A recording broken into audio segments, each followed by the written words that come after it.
Ayun nga, nandito ako sa labas ng bahay namin kasi mag-aayos ako dito ng aking sa front lawn na garden. So I will try na malandscape yan.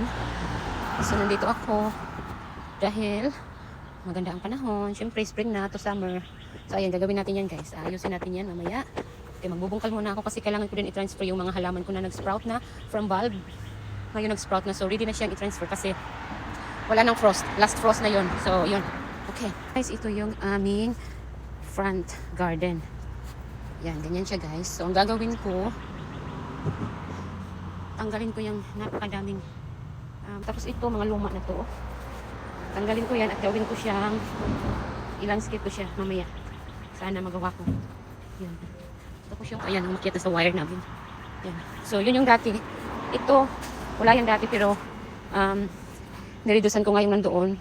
Tapos nilipat ko yung iba dito. So ayan na siya. So I'm thinking yung ibang kukuhanin ko, ilagay ko sa kabilang side. Ito po yung vines guys. Ayan, umakyat na siya doon sa may wire. So tatanggalin ko rin yan kasi hindi safe. So nag-umpisa na nga akong magbungkal ng mga halaman na to guys. Pero hindi ko matandaan kung ano talagang pangalan ng halaman na to.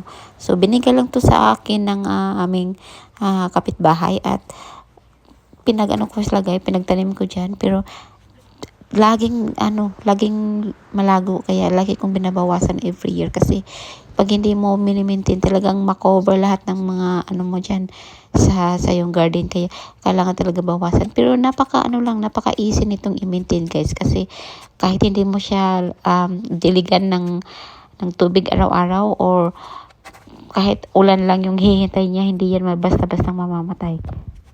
So ito na guys yung ating pagbabago dito sa aking front lawn. Tingnan natin guys. Hindi naman siya masyadong maganda pero at least no. Sabit lang.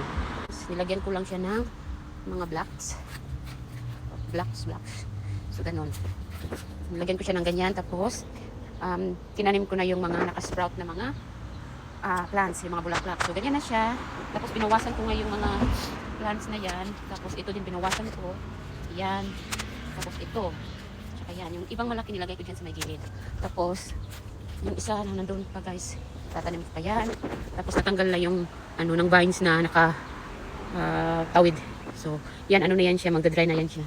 So, yun lang guys. Tapos dito naman sa kabila, ilagyan ko rin. Hanggang dyan lang, hindi ko siya lagyan dito kasi may bato kasi siya na malaki dito sa ilalim. Ganyan. So, yun lang guys. Project kahapon.